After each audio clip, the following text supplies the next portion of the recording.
Hi, everybody. Thank you for coming.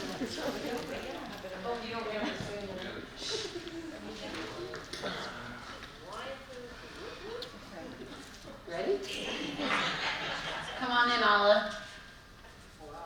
Alla. Wow. You're going to present with me.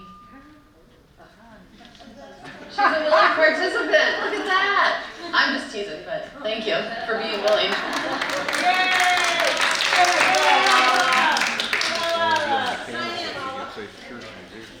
Okay, so today we have a few different sections of information we're going to go through. Our main focus is 3 responses to dementia and compassionate communication and avoiding elder speak. So the first thing we're going to do is review the gems from the last time we met. Does anybody remember what we talked about the last time we met? The gems. This is where you get to participate and verbalize responses. You do remember. How many? Yes. So how many gems do we remember?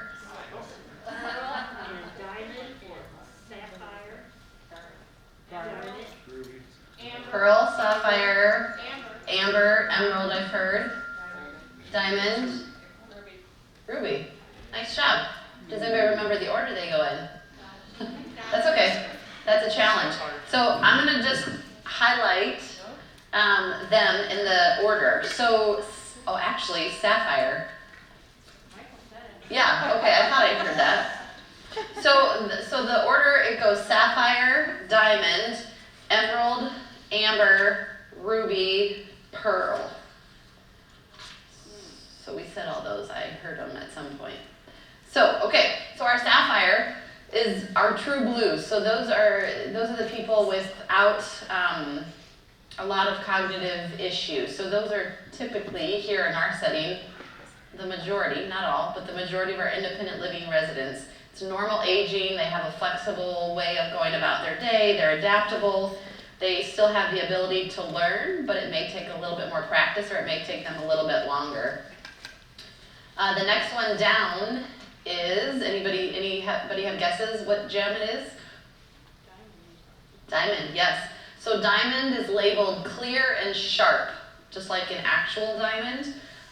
They are very much secured to routines, and they like the familiar, the things that they're familiar with. They're resistant to change. They see their wants as needs. So that's one thing that I hone into instead of I want this chair, but I don't necessarily need this chair, I could have that chair, but it's like their want becomes a need. Like I absolutely need that, that's that sharp and sort of cutting personality that they have when they're a diamond. They may be blaming others or dismissing of errors. They're repetitive. Ability to cover mistakes in social interactions. So that's a big one too. So even if they make a mistake physically or if they make a mistake verbally, they're able to cover their tracks and, I tripped over the curb, or I'm sorry, I got that place confused. They're socially appropriate. So that's our diamond. What about our next one? Emerald? Emerald, yes. Yep. So our emerald, it's on the go with purpose. So they desire a lot of independence, but you'll notice, or we will notice, different changes in their abilities. They're very repetitive. They miss quite a few details. They have difficulty also finding their way around. So that is our emerald. The other thing that I wrote down, strong emotional reactions to something that may not necessarily need a strong emotional reaction to, but they may have it. They also need to know what's coming next. Sometimes I feel like my kids are like that. But how about the next one? Amber. Yes. So amber, a good descriptive word for amber is they're very curious. They're caught in a moment of time. They're more curious than cautious. They will react to how things look, sound, feel, and taste. They're not necessarily socially aware of what's going on, or the things that they may say that may not make sense. They're unaware of those things. There may be also some periods of time that's really intense activity. So they may go from just sitting normal, having a meal, and all of a sudden it's like they're really intense with whatever they're doing, just like Lori. Is that why you're raising your hand? Okay. They may copy your actions but not your tasks, so it's a visual way of taking information in. They're also hard to connect with, and they're very exhausting for care partners. How about the second to last one? Yeah, Ruby, that's what she was waiting for. A good description for Ruby is deep and strong. Others may stop seeing what's possible. So as caretakers, families, or friends, we may see them as not being able to do things or engage. They can still retain their rhythm. They may be able to hum, sing, pray, sway, or dance. They do understand our expressions, so our visual, verbal expressions, and our tone of voice, which we will get a lot into in a little while. They're losing the ability to understand language, and they have limited skills with their mouth, eyes, fingers, and their feet. And then our last one, pearl. Yes, so the pearl is hidden within a shell. The person's still in there. There's moments of connection that may take time and they may be short, but they're definitely still there. They're unable to move well by themselves. They are usually pretty still and fairly quiet, may have difficulty swallowing, and their brain is failing, and it eventually is going to enable or make their body also fail. Okay, that didn't take too long. So I'm going to read a couple descriptions to you, and I want you to tell me which gem you think this is, okay?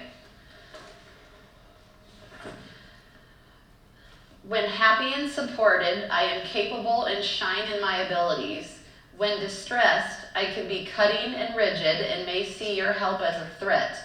I have trouble seeing other points of view and may become less aware of boundaries or more possessive about my relationships, personal space, and belongings.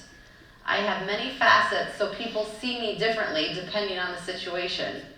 This can cause conflict among my family, friends, or care team, as it's hard to tell if I am choosing my behavior or truly have limits in my ability.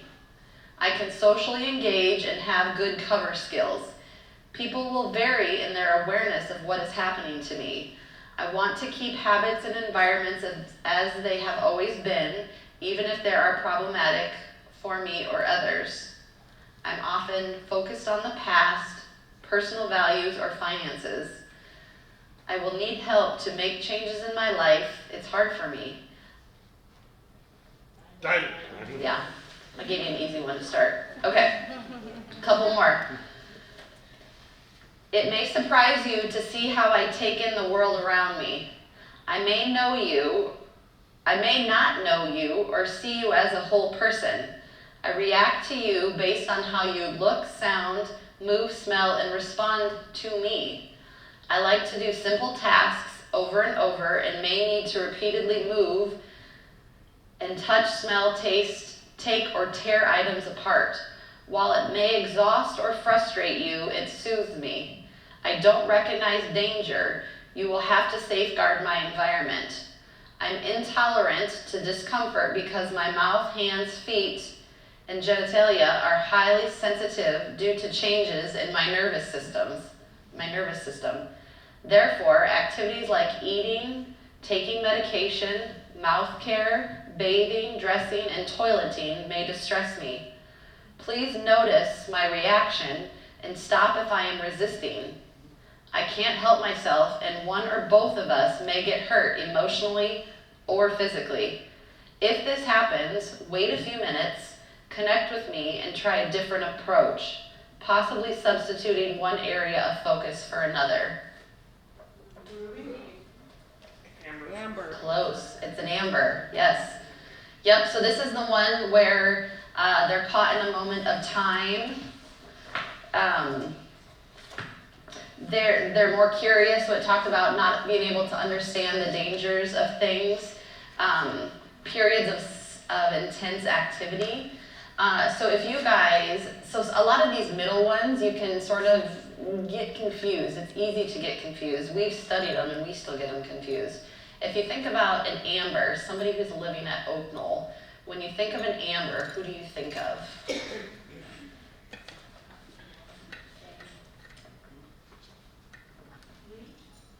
Lee? I was thinking Jane. Jane?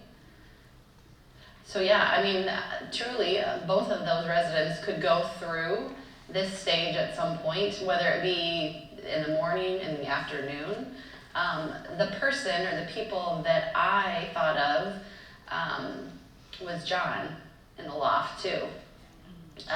But I agree, and I've got another one for Jane too, where I think she falls in a lot as well. Okay, I'm going to read one more.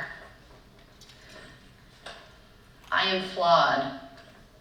I tend to be focused on what I want or need in the moment and may not be aware of my own safety or changing abilities. I can chat socially, but I typically miss 1 out of every 4 words and cannot accurately follow the meaning of longer conversations. I won't remember the details of our time together, but I will remember how your body language and tone of voice made me feel. I may hide or misplace things and believe someone has taken them. My brain will make up information to fill in the blanks, which makes you think I am lying. If you try to correct me or argue, I may become resentful or suspicious of you. I am not always rational, but I don't want to be made to feel incompetent. My brain plays tricks on me, taking me to different times and places in my life. When I am struggling, I may tell you I want to go home. To provide the help and assistance I need, you must go with my flow, use a positive, partnered approach, and modify my environment. I am a... Emerald. Did I hear emerald, I think? Yeah. So remember, the emerald is number 3. If you think of an emerald, who do you think of? Bert O'Lee. Yep. She's a good one. Yeah, I feel that like Backstone. Feel it? Yeah, he could be. Yep. Or even Jean, too. I would say Jean is a person that I would classify in the emerald.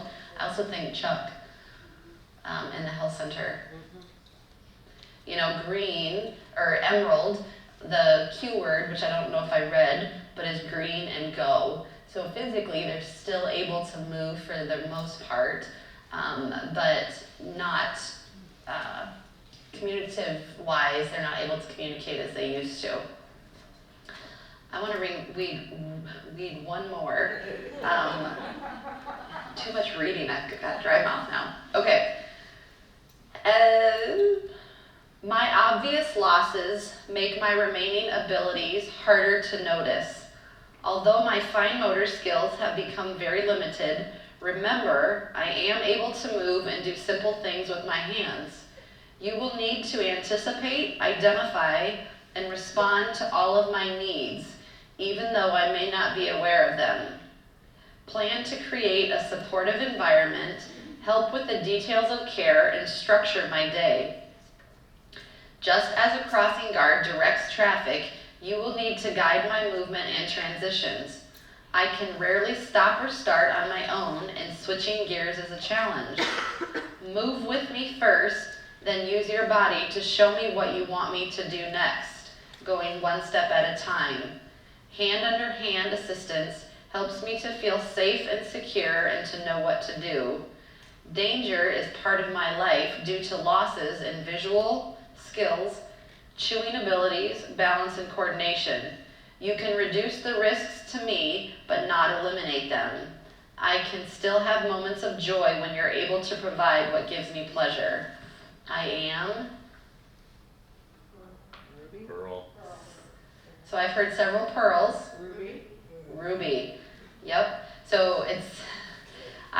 just above the pearl. So when you think about our rubies who are living here at Oaknell, who do you think of? Doors. I was going to say, I thought I heard that earlier. So Dory would be one. Yep. Let's see who I put. I also put, so to me, Jane falls between an amber and a ruby sometimes, just depending on the day and how she's doing. Because some of you said pearl, I want to quick read the pearl description. And if you think about a pearl, think of that person who you're thinking in your head and see if they fit into this description. I will still have moments when I become alert and responsive. I am near the end of my life. Moments of connection create a sense of wholeness and value between us. Use of our time together, not just to provide care, but to comfort and connect with me. To help me complete life well, it's important to honor my personhood when making medical or care decisions. Please don't talk about me as though I am not still here. I respond best to familiar voices and gentle rhythmic movements. I am ruled by reflexes and will startle easily. My brain is losing its ability to control and heal my body. Be prepared to see me having difficulty breathing or swallowing. My body may no longer desire food and drink as I prepare to leave this life. I may not be able to stop living without permission from you. Your greatest gift at this time in my life is to let me know that it's okay to go. But also, I think, to take the time to support them, get in their line of vision, and connect with them when they're there, because it's a lot harder and it's a lot more rare. Any questions about the gems? No? Good job, good memories. Oh, go ahead, Sarah. I mean, about a resident in AL, where would you put Anne? Where would I put Anne? It's a great question. She asked where we would put Anne in assisted living. I need to visually see them. I would probably put her between the emerald and the amber. And it's a mix, that's the thing. It's like even reviewing these earlier, it's never clear, black and white, and it looks like she's got 3 or 4 of those pieces, but also 3 or 4 of these. So because of her physical mobility, to me that alone almost can put her into the emerald go one. She's going somewhere with a purpose. She whatever that purpose is, she has it on her mind. But also I think she's sort of caught in a moment of time, that time from way back. So I would probably place her in there. And so when we talk about like how to help them, so a couple ways would be get visual and verbal permission before touching, using less words, 2 or 3 at a time, showing them but not telling them, so giving them that visual cue, eliminate items that could cause harm, and offering substitutions. Repeating key messages so that repeat key messages they give to us. So if she's trying to tell us something, repeating it back, trying to make sure that we're letting her know that we understand. Slowing down and pausing is always very important too.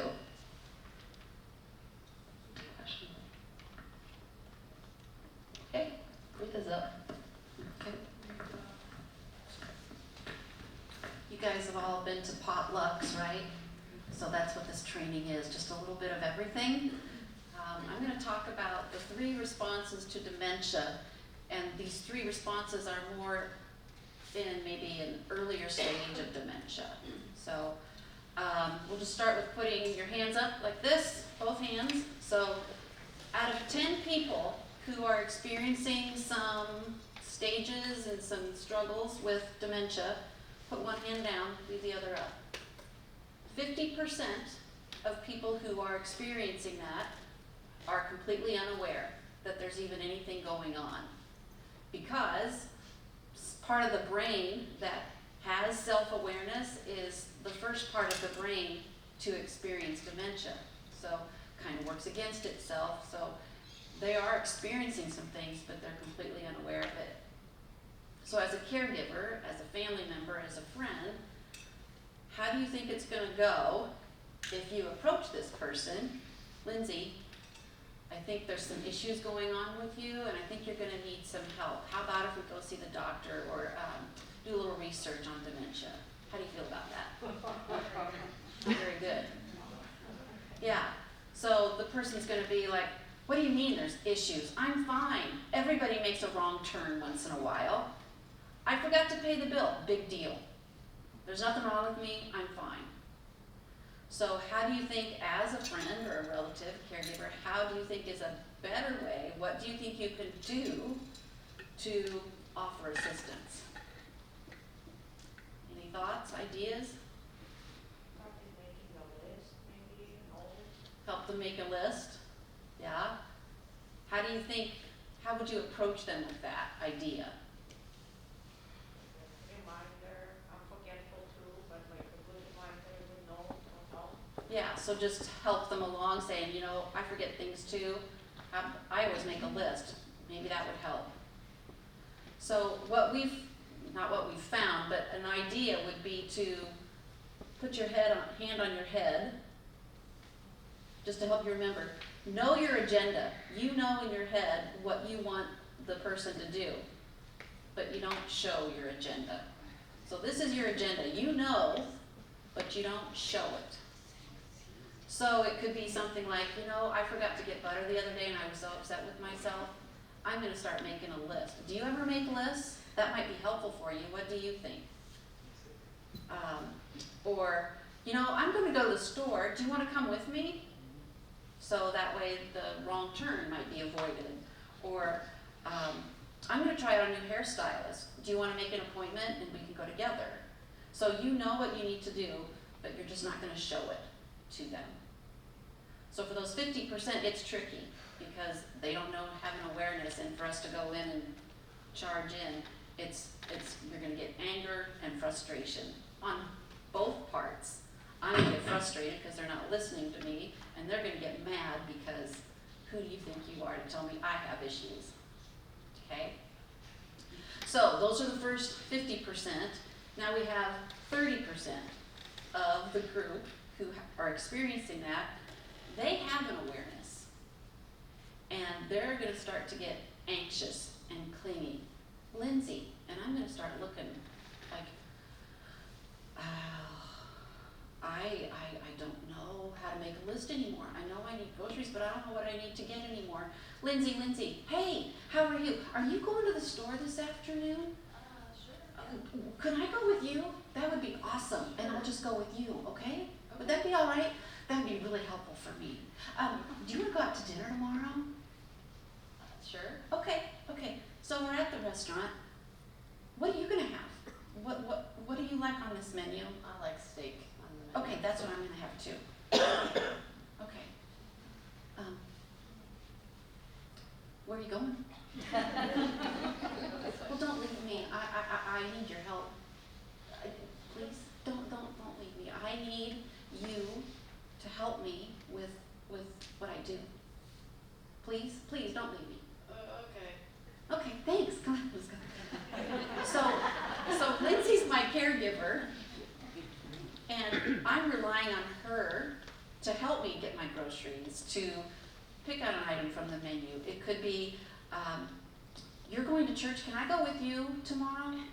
Because I'm not sure if I know how to find my way there anymore.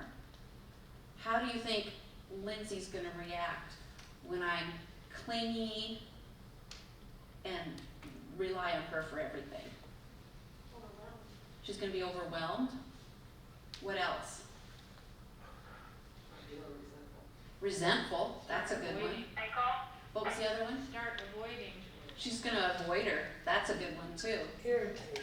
Irritating and exhausted. You know, I'm so tired of her. She's driving me crazy. And so it can jeopardize a friendship. So it can jeopardize a friendship, and she's going to avoid her. She's going to feel guilty. It's just not a good situation for either person. What can Lindsey do to help the person who's anxious and clingy like that? Any ideas? Is this person still in the home? Most likely. Or independent, yeah. I'm sorry? Get them out. Yeah, get them help. So what Lindsey wants to do, or what the caregiver or family member wants to do, is try to get someone else as part of the team. So Lindsey's not gonna say, here's my friend Kim, see ya, and split.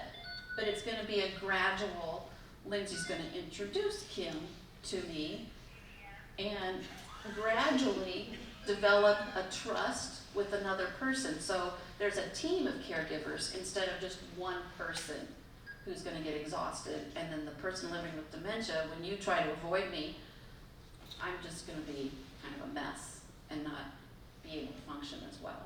So build a team for that 30% that are anxious and clingy. And then we've got, Are you saying that, because this was part of the 50% that aren't aware, or are? yeah, so that's the 50%, and now we're talking about the 30% who have an awareness, Gotcha. and they're trying to navigate, Yeah, okay. yeah. So then we've got the remaining 20% that are also aware, but their reaction is a little different. They're gonna look in the mirror and go, oh, something's cooking here. Boy, something's wrong. But this type of person is generally used to being in control, being in charge. They've been in positions maybe of being an executive director or higher level positions where they've been in charge of stuff. They know what they're doing, and nobody else is going to come and tell them how they need to do things. So rather than ask for help, they're just going to say, you know what, I've been on that board of directors for a long time, I've committed enough time, I'm just going to not go anymore. Or, you know what, I like to play cards, but I'm tired tonight, I'm not going to go. I know I need to do my taxes, but I'm just going to do them later. I know you want to go out to dinner tonight, but thanks, I'll see you later. And they begin to build a barrier. They isolate themselves because they don't want anyone else to be aware that there's some issues. If you go into their home or their apartment, what you might see is a big mess because everything's been later. They're not able to do it anymore, but they don't want anybody to know it. So you go into the apartment and you're like, oh my gosh, we need to clean this up. And they're going to say, you know what, I'll see you later. And they lock the door behind you. So that reaction of, oh man, when you do become aware of it, you don't want them to see that. Instead, you want, and I know it's tough, instead of, there are issues here. Hey, you want to go get a sandwich? And you want to try to build a rapport with them, build a relationship with them, so you can actually be a confidant with them, and it might be you start to build that trust. So maybe they can start to allow someone to come in and clean their apartment, or help me with my taxes, or let's go for a drive, get me to the doctor. But you can't just say, holy cow, this is a mess, we need to do something. But you just need to build that relationship with them. Questions, comments, thoughts? Make sense for the, go ahead, Sarah. Well, one of the things I was gonna say with the former group, that they don't know, they're not aware, and they don't see the changes. And you have your agenda, but you don't show it. That's a tough sell for families sometimes, or for other, even other residents who are like, we can't lie, we can't, it's sort of, they see it as being somewhat deceptive, and maybe they don't have the awareness of their loved one, and so, they don't understand that, that approach is actually gonna be more helpful instead of harmful, I'm just offering that as a comment that. Yeah, so Sarah, I'm gonna kind of repeat what you said just for Yeah. the filming for later on. So Sarah's talking about how family members sometimes have issues or concerns or struggles with knowing the agenda but not showing it. They feel like it might be dishonest or deceptive, and how they navigate that with their family member especially. Any ideas or thoughts on how you could help them navigate that? For us, it's just a lot of education, you know. Yeah, so we can educate the family members that it's not lying or being deceptive. It's actually, in the long run, it's for your family members' benefit that they be able to navigate and be able to get a ride to the grocery store instead of allowing them to go by themselves and risk them being lost. It's really ultimately for their safety, so hopefully that could be a way to, like you said, it's just coaching and training them as well. So, any other thoughts, comments on the 3 responses? Okay, I think, Cam, are you up next?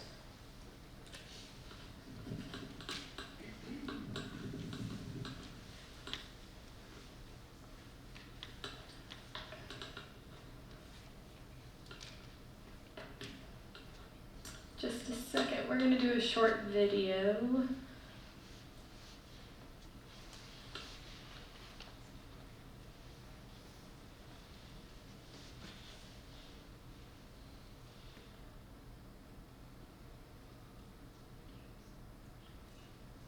Okay, so we're going to talk about elder speak and compassionate communication with our residents and those living with dementia.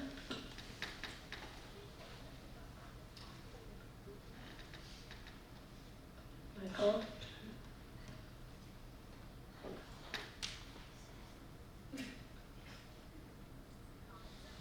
It's not going. I don't have audio on the video.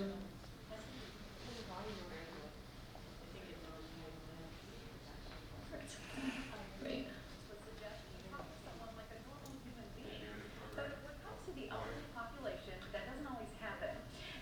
Cleveland reports there's a growing movement to get people to stop using elder speak. And slowly lower down, switch to the other side. Nobody can escape Father Time. There are certainly ways to slow it down, but eventually Father Time catches up. Palm face to the center, raise up to the center. And when it does, some people have a tendency to change how they talk to the elderly population. They talk louder, they use much simpler language, or they just ignore you. Marcia Copeland is a resident of Trillium Woods in Plymouth. She says she's experienced the phenomenon known as elder speak, where people communicate with the elderly using baby talk. Well, sometimes it's cutie or honey, or just because you're a little slower and moving, people think that you're a little slower upstairs too, and that's not really the case for most of us here at Trillium. We have a college dean, we have people who run major corporations. Staff members here at Trillium Woods are trained to use appropriate language with residents, but in the real world, it's sometimes a different story. We'll hear things such as, like, do you need to go potty? Or using the terms we.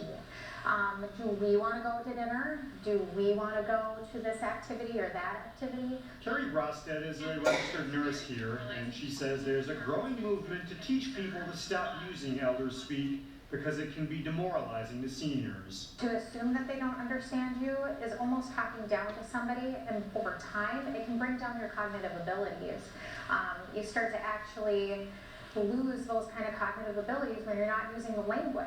The goal here is to keep people feeling as young as possible. And for Marcia, a big way to do that is for people to talk to her like a normal person. I had a 35-year career at General Mills. I want to be respected because I earned that respect. And I want people to think that I still have a brain that works. In Plymouth, Delane Cleveland, CCX News. Okay, so that is just a short overview of what elder speak is. Has anyone ever heard of elder speak before today? Yes. Can do the lights. Okay, so as we saw in the video, elder speak consists of changing how we speak to the elderly because We believe that their brain has changed, so we have to change our communication pattern with them. And to an extent, that can be true. However, that does not mean that we need to use certain terms or forms of communication with them or speak to them as if they are children. So one of the ways that we see elders speak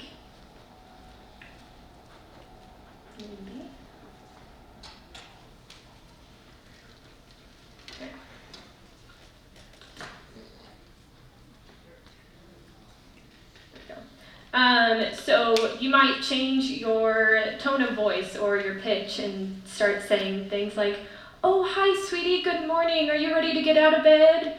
And we don't have to change our tone for them to understand us or for them to feel like they are respected.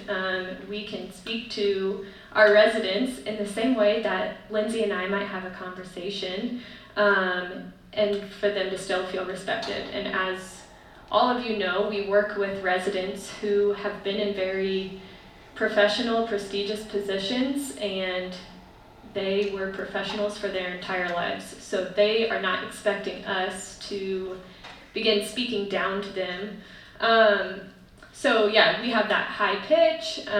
We also will see baby talk, which comes out in forms of diminutives. So this is inappropriate terms of endearment and childlike terms, such as generic names like calling our residents grandma and grandpa, or intimate terms such as, "Oh, hi dear, hi sweetheart, how are you today?" Those are terms that are held for very personal relationships, and oftentimes we don't have permission to call our residents by those names. We all are most likely at fault of using these endearing terms with residents at times. So I don't want this to come off as shame on you for this, but as a learning opportunity to change how we speak to the residents. The second way that we see elder speak play out is through collective pronouns. So this is when we refer to a resident as a group of people, such as walking into the resident's room and saying, "Oh, are we ready for lunch? Are we ready to go? Are we going to go on a walk today?" This kind of demonstrates that they can't make a choice as an independent human being, and it has to be a collective group. The next thing that we see is tag questions. So tag questions are when you ask a question, and in that question you indicate the desired response. So, "Oh, Lexi, you're hungry, aren't you? You're ready for lunch? Why don't you come with me?" We gave the resident no opportunity for choice or independence there when we use those tag questions. And then the last thing is through reflective speech. So you might hear this with, "Oh, take this medicine for me. Here, take these pills for me." Or, "Stand up for me. Come on, let's go do this activity. Won't you do it for me?" And it just doesn't encourage the resident, again, to have that independence and to make decisions for themselves. They feel like they have to do it for you to satisfy your desires as the care staff rather than for their own benefit. So we're going to go through a couple of just kind of generic examples, and then we'll actually do some Oaknell examples as well that we have seen at all levels of care. So as we kind of talked about, "Hi sweetie," "hun," "dear," "sweetheart," there's also those generic terms such as walking into a resident's room and calling them grandma or grandpa. And then also unsolicited nicknames. Does anyone have an example of maybe something you have heard around Oaknell, or that maybe you have even been guilty of yourself, of making up a nickname for a resident without permission? You've heard one? Susie Q. Susie Q. Greg? Jimmy Mack. Jimmy Mack. Norman Storman. Norman Storman. She likes it. Really. Yeah, so that is actually a great example that I wanted to talk about. So Greg has a great relationship with Norm and has had a relationship with Norm through all levels of care at Oak Knoll. Greg established that relationship and got permission to call Norm Storm and Norman. So Greg might call Norm Storm and Norman as he walks past him in the hall or when he sees him in the dining room at breakfast as a greeting. However, if Greg sees that Norm is having a bad day and is crying and is really upset, he's probably not going to walk up to Norm and say, "Oh, hey, Storm and Norman, how you doing this morning? What's going on?"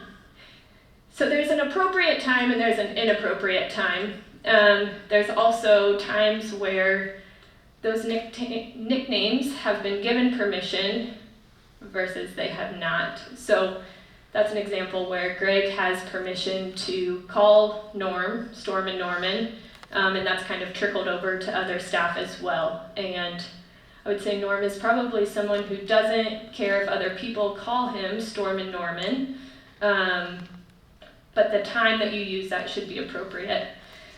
Any other examples that you can think of? May.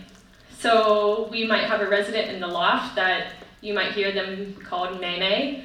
And I think that might be one where it's less appropriate. She goes by May, and outside of some cognition changes, would not have allowed you to call her May. Probably would have found it very inappropriate and uncalled for. So just some examples of considering, would this person have allowed me to call them this before the brain changes that they have experienced? Some other examples at different levels of care, and these are kind of made up nicknames, but consider how that resident would feel. I'm thinking of a resident in assisted living and how they would feel if I walked into her apartment and said, "Oh, hi Ruthie, how are you today?" That's probably a nickname she's never gone by and doesn't go by at Oak Knoll. And then even just thinking of making up a nickname for you. Lindsey Lou, how are you today? Do you like that nickname? No, she doesn't like it. Or Alabala. So yeah, just kind of think of, okay, how would I feel if other people were making up nicknames for me and I hated it, but didn't know how to communicate it with them necessarily. So that is a consideration with some brain changes as well. And then we talked about using we instead of you, and then saying, "Do this for me."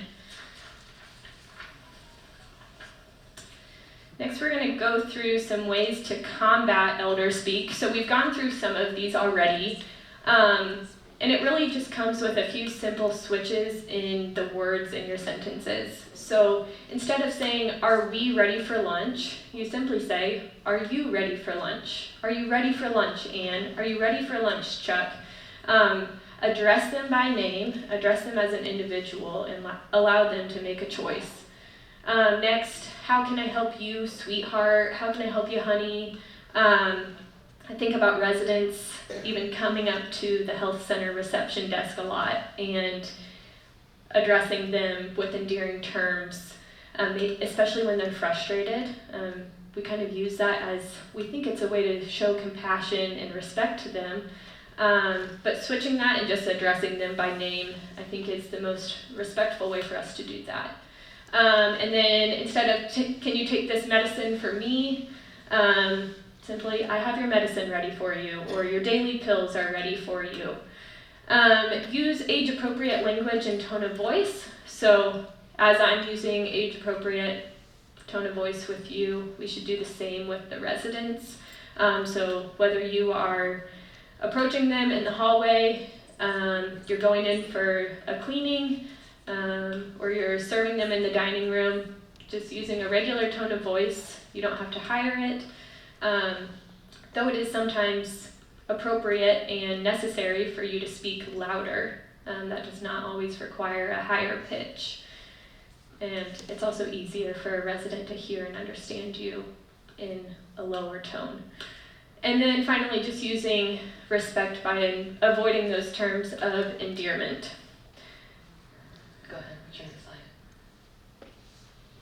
I wanted to highlight one thing. So a lot of the examples that Cam gave or that we were giving are residents mainly in the health center and the loft. There may be a couple examples that are from assisted living, but when Retha and I did a dementia presentation at Oak Knoll East, it was brought square to us that there are staff at all 3 levels of care that he couldn't describe it as elder speak, but he called it condescending. He did not have an exact example for me, but it was really enlightening for us because we sort of think at that independent level that it may not happen. It doesn't happen very often, but it is, and it's noticeable, and residents pick up on it. So it's important to remember some of these things, you know, talking to the residents as if you're talking to anybody in the community. It doesn't matter if they're a resident or not. It doesn't matter if they cognitively understand you or not. It's talking to them as if you would talk to somebody, you know, taking your money at the bank or at the grocery store. You know, you want to talk to somebody with respect, an even level tone of voice, and get rid of the we terms and using you and I. And it's just really important to remember that it's at all 3 levels of care. It isn't just in the licensed areas. Thank you.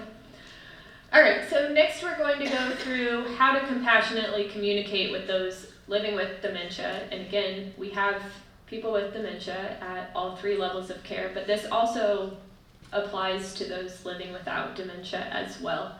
So some things that you should do is give short 1-sentence explanations. So as we talked about earlier, some living with dementia, they miss every the 4th word. And when we can shorten our statements and simplify them, that helps make things a little bit more comprehensible. Allow plenty of time for comprehension. Something that I've heard is when you think that you've given enough time for a resident to comprehend what you are saying, give them 10 more seconds. So what is appropriate time for us to comprehend is typically not an appropriate amount of time for an aging brain to comprehend something. Repeat instructions and sentences exactly the same way. So when we change things up, now they're trying to refigure out what we just said in a different way and trying to figure out how that lines up with what we first said. Avoid insisting on things, whether that is, no, I have to clean your apartment right now. This is the time that you're scheduled for, or no, we have to get out of bed right now. You have to go down to breakfast and I have a busy morning, so can you please just get up for me right now?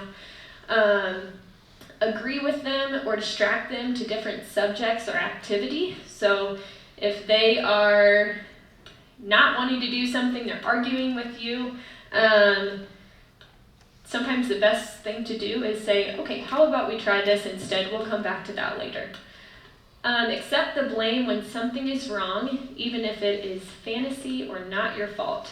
This might be one of the challenging areas for us. I've seen countless people argue with residents, and it's just simply inappropriate.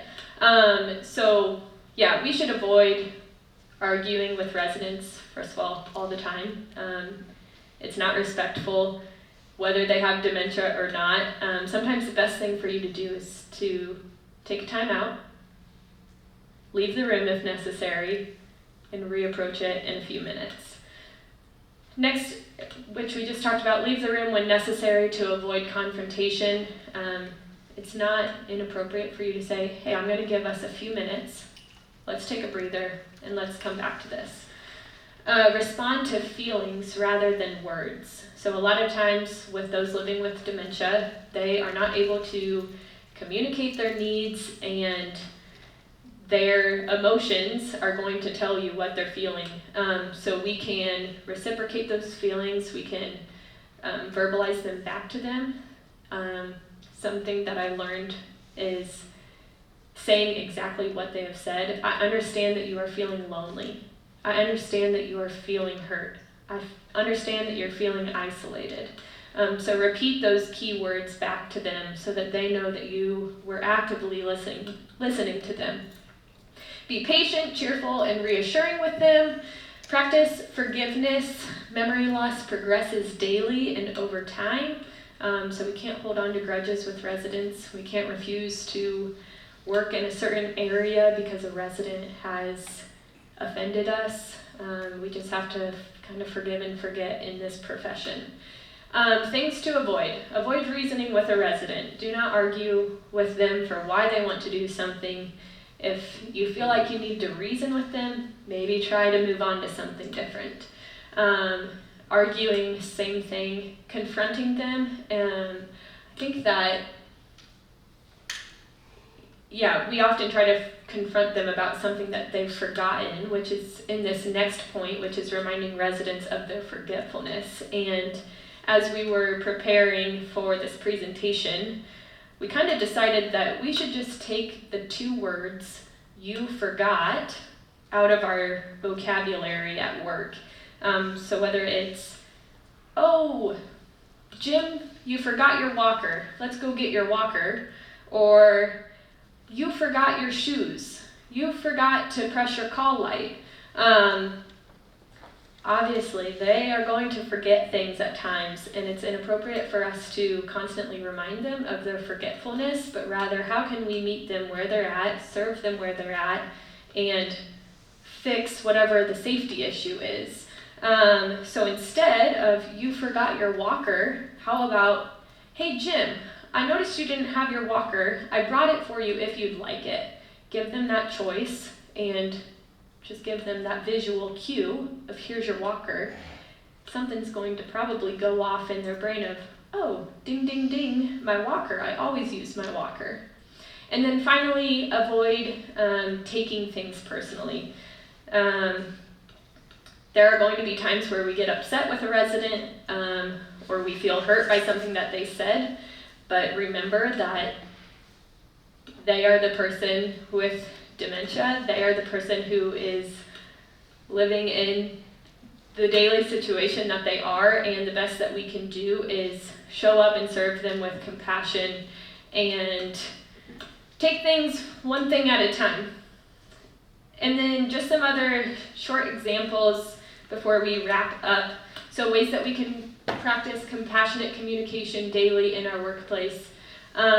Avoid having sad conversations, such as during cares with a resident, as if the resident is not there. So for example, CNA A and CNA B are giving a resident a shower. CNA A and B decide, this resident can't actually comprehend what we are saying, so we're just going to have a conversation about something totally unrelated, as if they're not here. One, that is not focusing on the resident, and 2, it's just showing disrespect and not acknowledging them. Number 2 is avoiding speaking in a negative manner about a resident that is nearby, or speaking about a resident in front of another resident, whether it's because we think that they can't hear us, they don't understand. There are certain things that should just not be said in front of other residents, and honestly, sometimes shouldn't be said at all. So yeah, if we can avoid that. And also, Lindsey made a point yesterday about an example where a staff person was talking about a resident in a positive manner in front of the resident. The appropriate thing to do would have been to pull that resident into the conversation and acknowledge that that resident was right there, instead of talking about them as if they were completely gone out of the room. And then just a little practice tip of calling timeouts, taking breaks, or acknowledging that maybe what you're trying to do is not working for you, and maybe another staff person could try it out. I think that there are many times where we have to tag team with people and switch things up because someone else might have a different approach that works better in that moment for that resident. And then finally, just remember that our residents are the ones that are living with dementia on the daily, and we just work for them. So I think that helps put our compassionate communication into perspective, and gives us a little bit more purpose behind it. Any questions on any specific examples or anything regarding elder speak?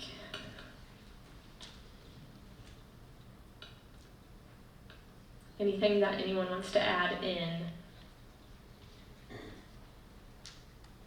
Good.